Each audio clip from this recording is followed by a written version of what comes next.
Amanece ungido como candidato del Pacto Histórico Iván Cepeda, que finalmente sacó el 65% de los 2.750.000 votos de colombianos que votaron ayer. Una cifra, Felipe, de todas formas muy respetable. El petrismo está vivo y tiene músculo político. Sin embargo, es una cifra muy diferente a la del petrismo con Gustavo Petro, la del año 2022. Sí, la verdad, Néstor, es que no es una gran votación, pero no es para subestimarla. Es decir, 2,5 millones de votos es importante, sin lugar a dudas. No vimos el 30, 35, 40% que tiene Petro, que era o es con lo que nos han venido, digamos, tramando hace mucho tiempo, pero no es una cifra para desestimar. De acuerdo, Felipe, yo creo que les fue bien, fue mayor a lo que yo suponía, debo decirlo. Sacar casi 3 millones de votos es una cifra muy decente y por otro lado quiere decir, el petrismo está vivo, hay partido político. Ahora, no les alcanza para las elecciones presidenciales para pasar a segunda vuelta. En caso de que repitan la votación, el petrismo, por supuesto, es uno con Gustavo Petro y otro con Iván Cepeda. Pero está muy cerquita de la segunda, pero está muy cerquita de la segunda vuelta, Néstor, sin duda. Este es un resultado que no hay que desconocer, que es muy bueno, está por encima de las expectativas de todos. Yo, por ejemplo, había augurado que iba a haber 1,5 millones de votos y hubo prácticamente el doble. Entonces, no hay que desconocer que ahí se expresaron varias cosas, Néstor. Yo creo que unos ciudadanos... Héctor, perdóneme, le digo una cosa. Usted me dice están muy cerquita de segunda vuelta. No creo. No creo. Bueno, sí, eso lo podemos discutir después, pero de todas maneras.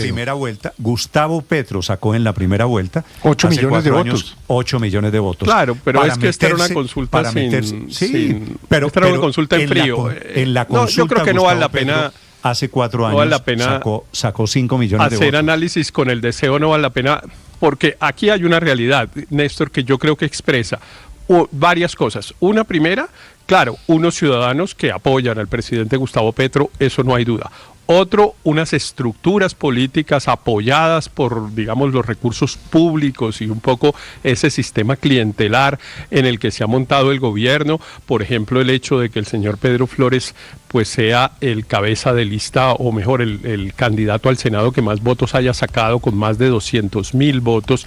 Eso expresa que hay una estructura clientelar política que no es solamente entusiasmo de izquierda, digamos. Me parece que se han sumado varios factores que son los que han llevado a este buen resultado. Hay ganadores y perdedores. Y es buena la idea, se la recomiendo, Héctor, no hacer análisis con el deseo, que eso es en el momento la primera tentación.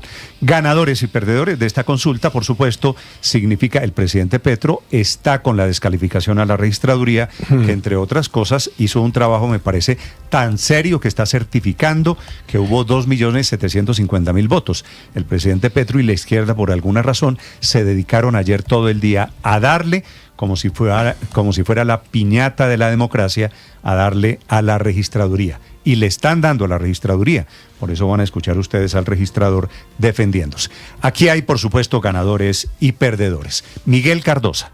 Néstor, buenos días. Un balance de tranquilidad es el resumen de la consulta del Pacto Histórico, en la cual resultó ganador Iván Cepeda, como se preveía. El senador obtuvo el 65% de los votos y la exministra de Salud, Carolina Corcho, 28%. Daniel Quintero, aunque se retiró de la consulta, siguió apareciendo en el tarjetón y sumó 6%. El registrador nacional, Hernán Penagos, defendió el trabajo de la organización electoral y todos los involucrados, pero ante el coro de mensajes del presidente Gustavo Petro, del ministro del Interior, Armando Benedetti, y otras figuras del Pacto Histórico que reportaron la supuesta falta de tarjetones electorales en algunos puestos de votación, el registrador fue claro. De 20.000 mesas instaladas en toda Colombia, menos del 1%, el 0.5, 0.6% tuvieron una afluencia mayor y fue resuelto el tema. Nunca se dieron problemas en materia de falta de tarjetas electorales. Entre tanto, el registrador le respondió directamente a Petro después que publicó un mensaje asegurando que no dejaban votar al pueblo en Sincelejo. En honor a la verdad, que muestran las circunstancias que fueron. Nunca se quedó Sincelejo sin tarjetas electorales. Nunca lo tengo documentado. La defensa de Penagos es que se firmó un acuerdo el 3 de octubre con todos los partidos involucrados en la consulta y estuvieron de acuerdo en todo lo relacionado al alcance del proceso, puestos de votación, censo electoral, inscripción de candidatos, consolidación de resultados y logística en general. Lo cierto es que después de las 4 de la tarde, cuando se cerró la jornada, solo 180 mesas permanecieron abiertas porque había electores en la fila. Todas las demás cerraron porque estaban vacías. Sobre la caída por pocos minutos de la página, explicó el registrador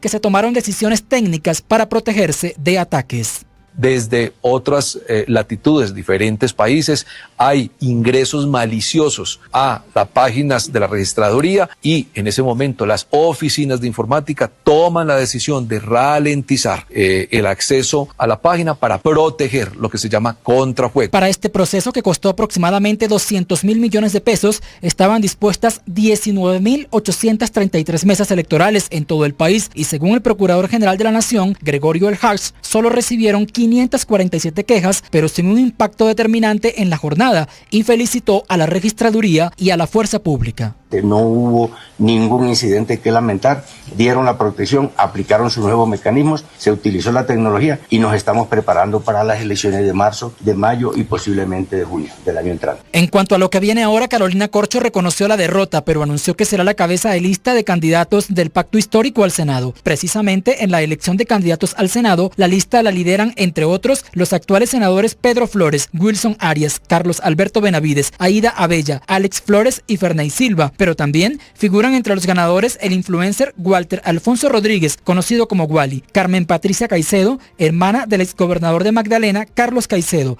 la periodista indígena Sandra Chindoy, también el exsuperintendente de subsidio familiar y exmagistrado del CNE, Luis Guillermo Pérez, y los representantes a la Cámara actuales, Ahmed Escaf, Alejandro Ocampo, Esmeralda Hernández y David Racero. En cuanto a las comparaciones de cifras, hay muchos análisis, pero uno de los más comentados fue la comparación realizada con la consulta del 13 de marzo de 2022, cuando los candidatos de izquierda obtuvieron 5.584.000 votos, donde había dos candidatos fuertes, Gustavo Petro y Francia Márquez. Haciendo esa comparación, el pacto histórico perdió más de 2.800.000 votos, pero a Petro esa comparación no le gusta. Él tiene otra interpretación. El resultado de hoy significa que sin ser aún elecciones, el pacto histórico tiene más electores que la mayoría de los partidos políticos en fechas de reales elecciones. Pero así el presidente considere muy buenos los resultados de la consulta, el margen de crecimiento del candidato Iván Cepeda podría no ser significativo, porque se trata de una figura conocida con un voto firme en su mayoría solo en la izquierda. Reconociendo eso,